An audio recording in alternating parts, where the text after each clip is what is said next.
Hello everyone, this is Mohammed Hussain MBBS second year student from doctor RML MS Lucknow. तो आज इस video में आपको बताऊंगा कि आप जो ये 3-4 दिन में कैसे पूरा आपका केमिस्ट्री रिवाइज कर सकते हैं और क्या क्या इंपॉर्टेंट टॉपिक्स हैं केमिस्ट्री के जो बहुत ज़्यादा पूछे जा रहे हैं। क्योंकि अगर आप पूरा पढ़ने बैठ जाएंगे अभी तो बहुत दिक्कत हो जाएगा आपको फुल मार्क्स स्कोर करना।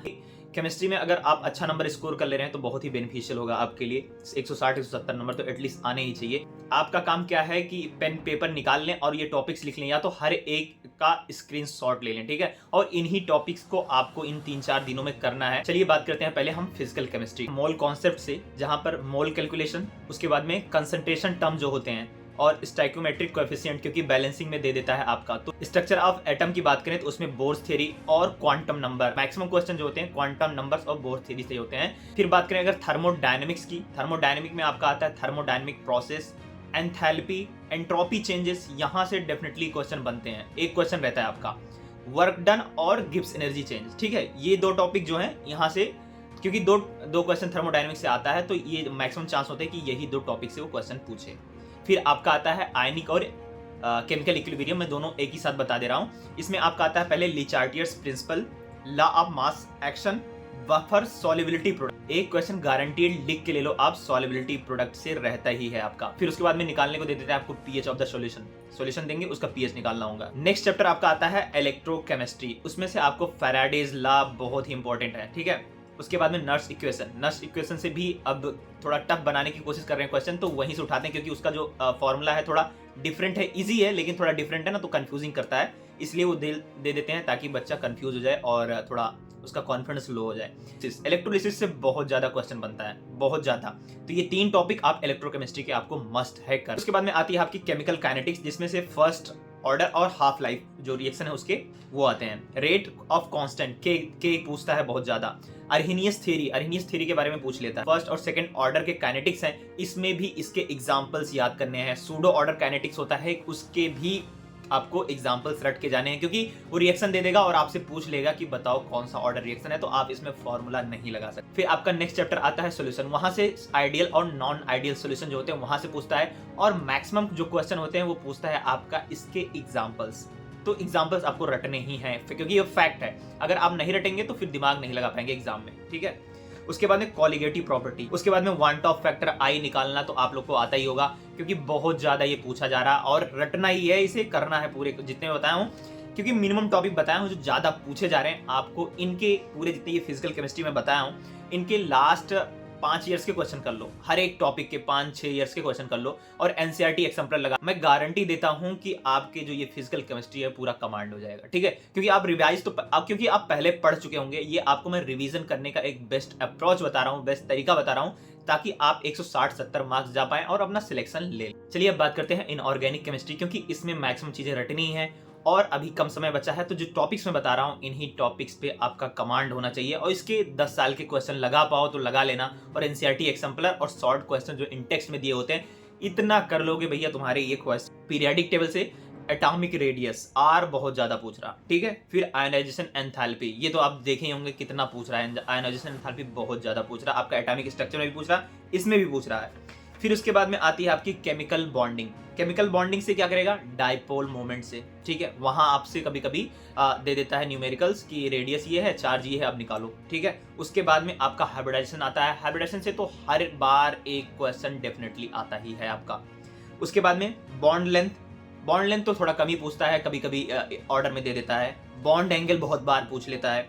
फिर उसके बाद में एनर्जी जो होती है वो पूछ लेता है। मॉलिक्यूलर ऑर्बिटल थ्योरी, वहां से बहुत सारे क्वेश्चन फ्रेम होते हैं। फिर बात करें अगर पी ब्लॉक के, तो पी ब्लॉक्स में जो एलोट्रॉप्स हैं, अमोनियम है, ऑक्सो एसिड्स जो होते हैं पूरे इनके, वो बहुत ही इंपॉर्टेंट है। जितने भी ऑक्सो एसिड है ना पी ब्लॉक के, जितने भी आपके सिलेबस में है पूरा रट डालो, क्योंकि मैक्सिमम से मैक्सिमम क्वेश्चन वहीं से फ्रेम होते हैं। उसके बाद में अगर लास्ट वाले चैप्टर में देखा जाए तो जिनॉन के जो रिएक्शन दिए हैं, नेचर ऑफ ऑक्साइड पूछ लेता है, कभी इनके ऑर्डर में लिख दो।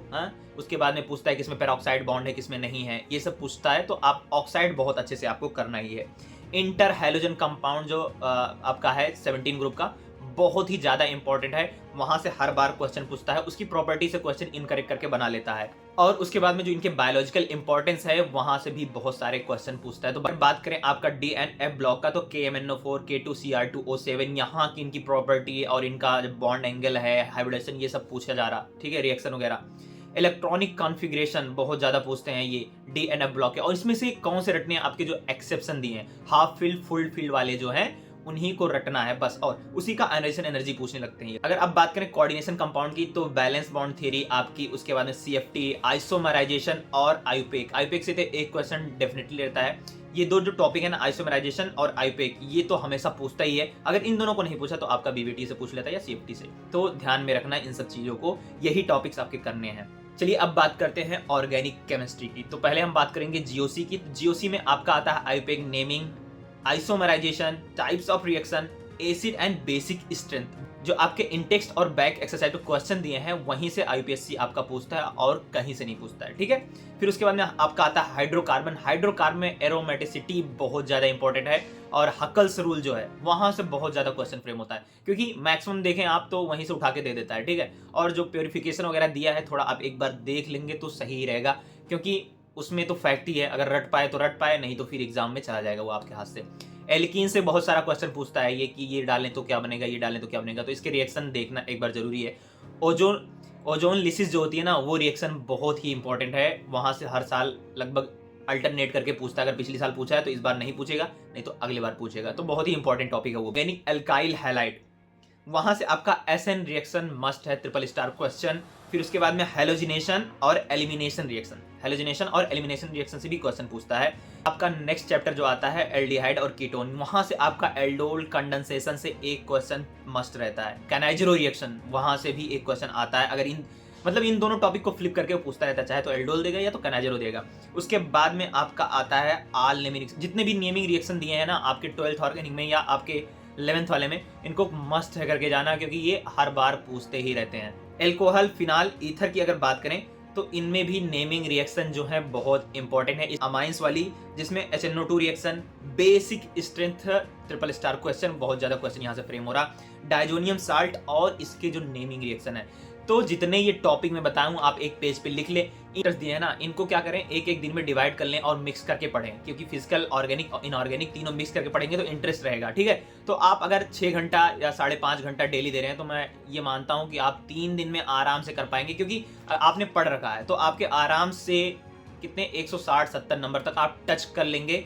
मैं यही सोच के मेहनत करता हूँ कि चलो मेरे टाइम तो उतना मालूम नहीं थी चीज़ें, और लेकिन जो बच्चे भी पढ़ रहे हैं, तैयारी कर रहे हैं, उनके लिए चीज़ें आसान बनाई जाए और चीज़ें सीख के वो समझ के अपना नीट क्रैक कर लें, अपने माँ बाप का ड्रीम पूरा करें, अपना ड्रीम पूरा करें। अपने अंदर एक मोटिवेशन बहुत जरूरी रखना कि एक दिन तुम अपने माँ बाप को प्राउड फील करवाओगे कि मेरा लड़का या मेरा लड़की डॉक्टर है।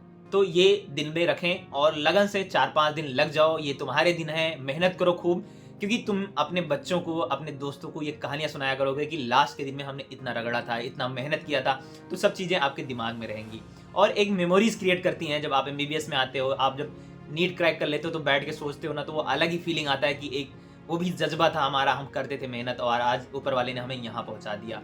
तो मेहनत करो, सब कुछ हो जाएगा, सब कुछ आपके हाथ में है। Everything depend on your hard work. Luck को मैं 5% ही देता हूँ बस, और सब कुछ आपके मेहनत पर डिपेंड कर रही है। ऑल द वेरी बेस्ट और तुम लोग का सिलेक्शन हो जाए।